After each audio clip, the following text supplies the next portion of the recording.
Julio, thanks so much for coming on the show, man. It's great talking with you today. I appreciate you joining me. Of course, Cam, anytime. So you are in Kenosha, Wisconsin right now, and I understand a battery's running low on your phone, so we're not able to get video. But what can you tell us about how Kenosha is right now, mid-afternoon on a Wednesday after, 3 nights of very violent protest? Well, basically all of downtown Kenosha has been boarded up. The only nice part about it right now is the lakefront. But it's pretty calm right now. The streets are kind of empty. People are still in the process of boarding up or cleaning up some of the damage or trying to prevent damage as the past 3 nights. And so we'll just see what tonight will bring. When over the past few nights, how many people are we talking about? Do you have a good idea about how many agitators, looters, rioters are a part of this? This is one of the things that I've had a hard time trying to figure out as I watch some of these, live streams that are taking place. It's hard to just get a really good overview of how big, a crowd or a mob it is that we're talking about here. So Monday night was a pretty large protesting march throughout the residential neighborhoods and the downtown area. But that was peaceful. In terms of rioters, it's a pretty large group. Last night it kicked things off pretty early. They had set up a fence around the county courthouse, similar to the federal courthouse. It's actually the same exact type of fence, actually, in Portland. And so it was about 8:30. Crowd about 200, 250 had gathered, and then almost immediately they started to attack the county courthouse by throwing stuff, and they tried to tear down the fence, which prompted federal law enforcement, police to come out to push them away from the fence. And then as they pushed away from the fence and they started walking down through the area of town, it seemed like, in a lot of the videos that I saw on the live streams, there really wasn't a police presence, or at least not a very visible one, outside of that courthouse area. Did you see National Guard members last night? Were there police patrolling the streets?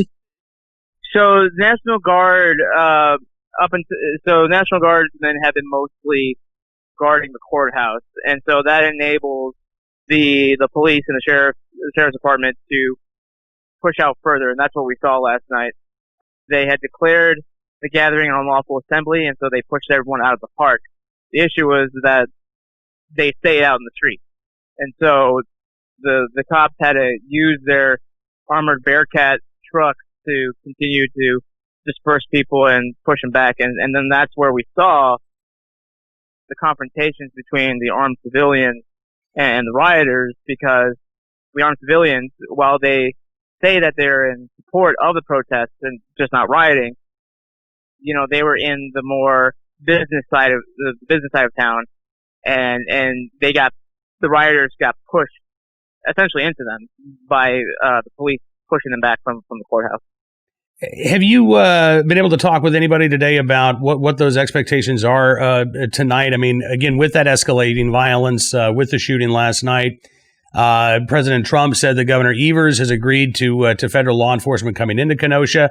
Is there a sense that maybe last night was a wake-up call and tonight will be a little bit more peaceful, or is there a sense instead that last night was an escalation and that escalation will continue when the sun goes down?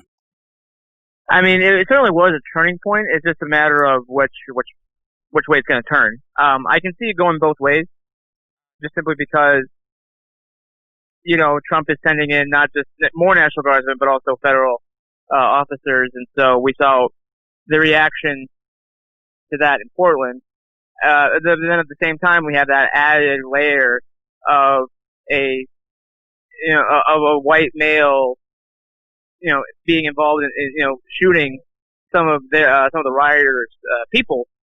And so, it could really go either way. It's just a matter of if the added numbers, for tonight will make a difference in enforcing the curfew, because you have to keep in mind, there is still technically a curfew.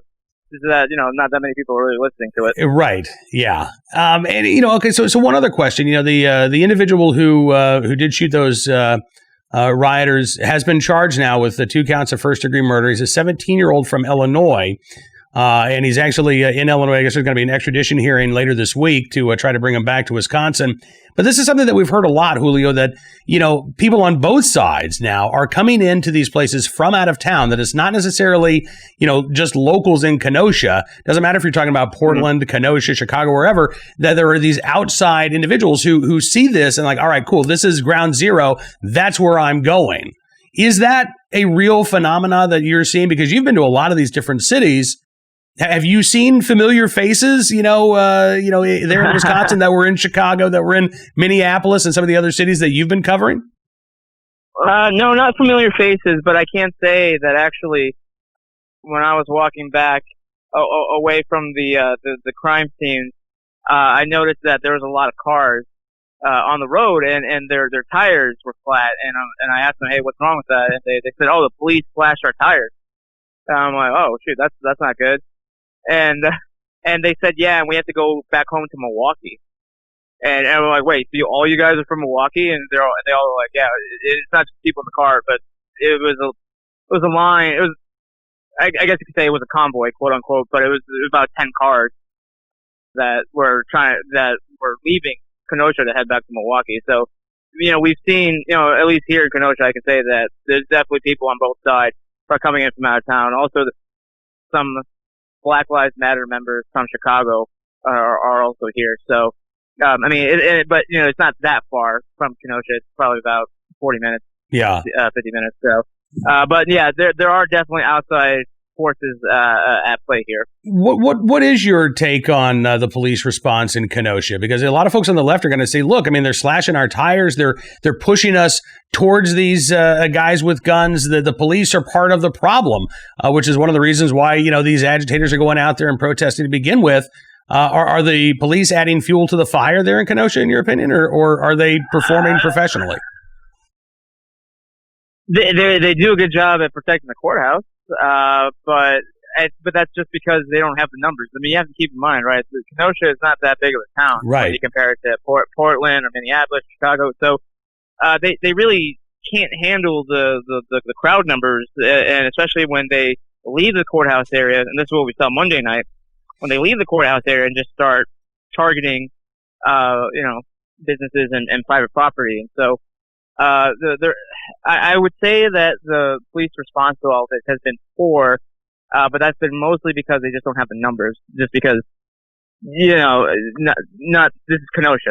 It's not that big of a town. Right. No, it's a city of about 100,000 people. You're right. It's about a fifth the size of Portland itself, and it's not a tiny town, but it's not a huge metropolis by any stretch of the imagination. So, right. The idea of, I guess, flooding the zone, bringing in over 1,000 National Guard members, bringing in those federal law enforcement.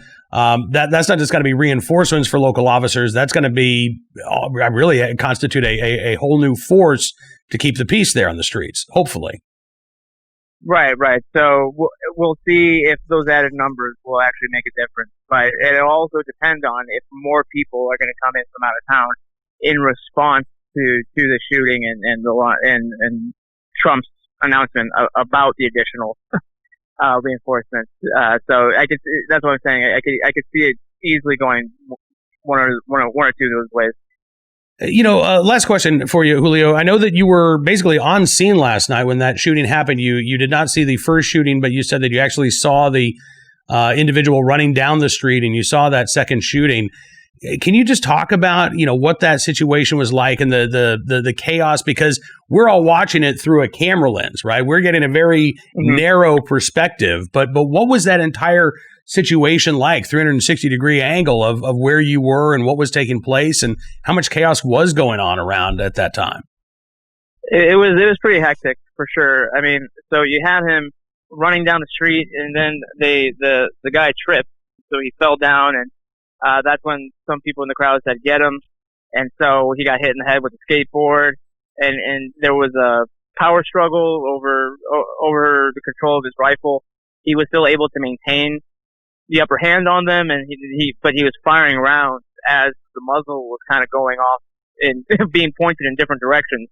And so that's why, I was trying to get video of what was happening, but I was also trying to move to find cover, because at the same time I could hear gunfire coming from behind me, and I had no idea where it was coming from. So it was kind of trapped between a rock and a hard place a little bit, because obviously I still wanted to get video of what was happening, but I wanted to back away because I didn't know if that muzzle was going to head in my direction.